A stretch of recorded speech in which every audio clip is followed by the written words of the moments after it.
conectamos con Claudia Nogales, conocida en redes sociales como tu enfermera oncológica. Además de su día a día como enfermera, Claudia realiza una importante labor como divulgadora en redes sociales, a través de las cuales cuenta experiencias, consejos o tips de estudio que pueden ayudar a muchos otros compañeros de profesión.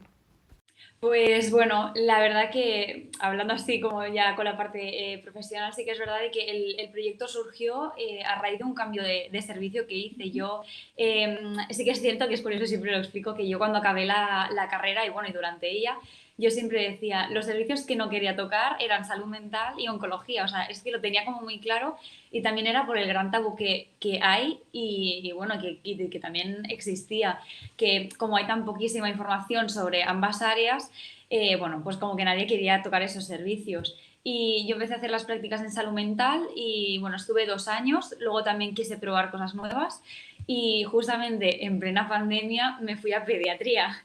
Entonces sí que no estaba tan sobrecargado, pero bueno, fue un momento un poco bastante complicado y por suerte a los meses me dieron un contrato en la planta de oncología. Yo la verdad que es que iba súper perdida porque claro, una enfermera de salud mental que sí que es verdad de que pierde mucho la parte técnica y es más, ¿no? Con la parte comunicativa, claro, me encontré con encima un área de la pediatría súper específica y que además no había nada de información. Entonces, pues bueno, se me ocurrió crear una página de, ¿no? Como un perfil de Instagram donde yo al menos todo lo que pudiera ir recabando de información, pues también sirviera para otros compañeros. Por ejemplo, nosotros tenemos dos vías como de acceso, o al menos que te solicitan normalmente en los hospitales, que es o vía EIR, que tú haces el EIR de pediatría y haces bueno, con las rotaciones, tocas parte de oncología. El problema es que con el EIR tampoco estás muchos meses. O sea, realmente yo creo que para estar en oncología y aprender del todo, es que mínimo tienes que estar un año. Pero bueno, creo que al menos es muy buena formación porque al final es el máximo nivel que puedes llegar a aprender en enfermería. Y luego la otra vía de acceso que también te solicitan es el máster de pediatría, porque no hay un máster en sí en oncología pediátrica, pero bueno, es online, entonces yo al menos que es lo que hice fue entrar como por máster de pediatría, que ese sí obligatoriamente te lo piden porque es un centro pediátrico. Eh, y luego hice un experto y muchísimos cursos sobre oncología pediátrica. A ver, yo creo que, por ejemplo, sí podría existir perfectamente una especialidad porque al final oncología tiene muchísimas terapias alternativas, también tienes el trasplante de médula ósea, o sea, tienes muchísimas cosas con las que jugar y al final es muy específico, pero es tan sumamente complejo que, bueno, creo que perfectamente podría ser una especialidad. Pero creo que no estamos cerca ni de conseguirlo porque al fin yo creo que emplear a lo mejor recursos o crear solamente una IR para oncología, creo que por ejemplo antes van otras especialidades como la quirúrgica, que es como más global. Al principio lo pasaba muy mal, es que me tenía que a veces incluso salir de la habitación porque es que no podía, al final son tus emociones y te sentías mal por no poder controlarlas. Y bueno, es algo muy natural, me costó mucho tiempo entender cómo manejar y sobrellevar estas situaciones. No, y al final lo que mis compañeras más veteranas me dijeron es de que hay casos y casos y bueno, puedes evidentemente salir de la habitación, desahogarte y ya pues volver a ponerte, a recuperarte y volver a entrar. Yo lo que llevaba peor de estas situaciones era el qué decirles a los padres o qué decirle al niño en sí, porque hay veces que estaban conscientes y no sabía mucho cómo manejar la situación, porque el preguntarles, por ejemplo, cómo están me parecía algo como muy tontería. Y yo la verdad lo que aprendí, y al final lo que me enseñaron, que esto sí que no te lo enseñan en ningún libro ni en ningún manual, es que a veces si no te salen palabras, lo mejor es guardar silencio. Porque un silencio no quiere decir que haya palabras vacías, sino de que simplemente el estar ahí, el que estés con los padres, que simplemente con un gesto o que si les puedes apoyar en lo que sea, es eso, a veces no hay que forzar como las palabras, ya que son situaciones que a veces no requieren. Y simplemente con darles la mano o estar allí para los que ellos quieran, es que es lo que más valoran. Y al final te lo comentan de, oye, gracias por haber estado aquí durante todo el proceso o durante este ratito que no lo hemos pasado bien. Yo la verdad, claro, es que yo ya tenía la gran baza que yo ya venía de salud mental.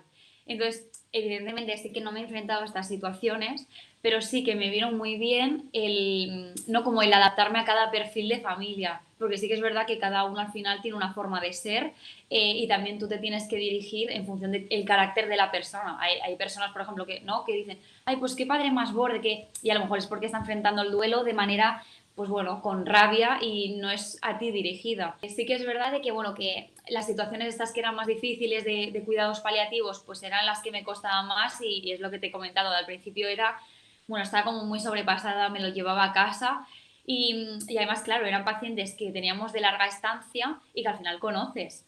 Entonces, no es lo mismo, a ver, no que no es lo mismo, pero que me refiero, sigue siendo una mordedura, pero no es lo mismo un paciente que te acaba de ingresar, que no conoces, que evidentemente te dolerá la pérdida, pero no la sobrellevas igual que un paciente que has estado meses luchando con la familia. Lo que buscar un equilibrio al final es lo que te hace también crecer muchísimo en oncología, porque al final la parte técnica también es una cosa como no muy rudimentaria que dices al final acabas haciendo. Pero la parte de comunicación y el intentar saber buscar este equilibrio, estabilidad emocional, eso es lo más difícil. Pues yo, por ejemplo, sí que es verdad de que hay un paciente, la verdad de que, bueno, el diagnóstico, a ver, por suerte sí que estaba bastante estudiado, era un caso de una leucemia linfoblástica aguda, que es la verdad que es una enfermedad que, bueno, por suerte tenemos bastantes tratamientos y bastantes terapias con las que podemos combatirla, pero sí que es verdad que es que era un paciente que era muy pequeñito, creo que tenía pues 5 o 6 añitos, y la verdad que es que enganchaba todo, o sea, cuando todo eran complicaciones, o sea, todas las complicaciones que te salían de manual las tenía él. Y la verdad que dices, jolín, es que no puede ser que tenga tan mala suerte, y es verdad, es que era enganchar, solventabas una, te salía la otra. No, tú llegabas a pensar de, por mucho que estamos haciendo, por mucho que estamos trabajando, es como que estamos encadenando una detrás de la otra. Me acuerdo que se hizo un trasplante, o sea, es que tuvo todas las opciones habidas y por haber, y en el trasplante igual, muchísimas más complicaciones.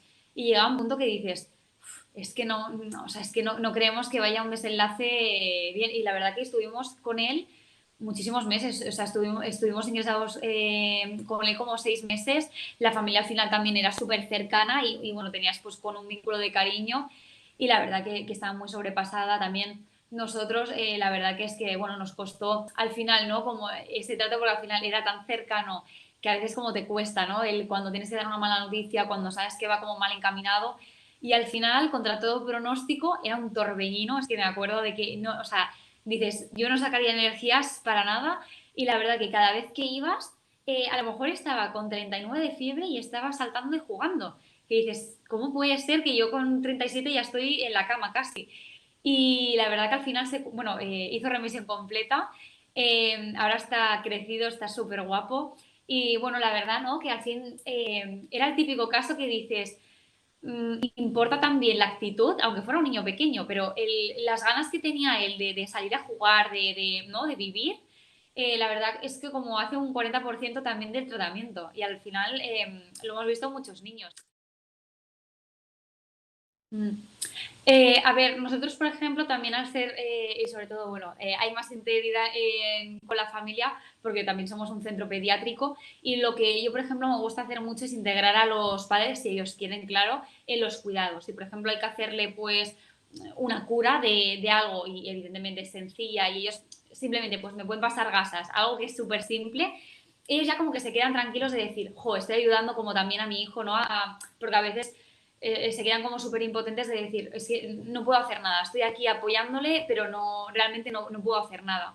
O, por ejemplo, decirle, oye, papi, pues te parece de, mira, voy a otra habitación, ¿me miras la temperatura?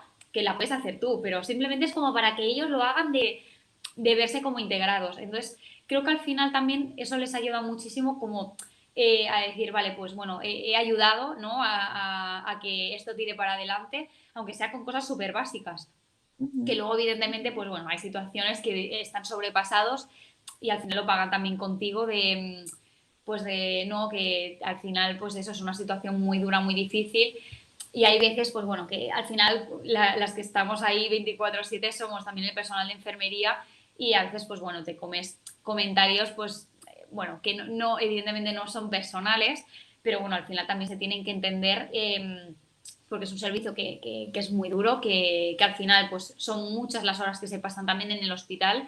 Hay padres que están 24 horas con el paciente y también lo entiendes.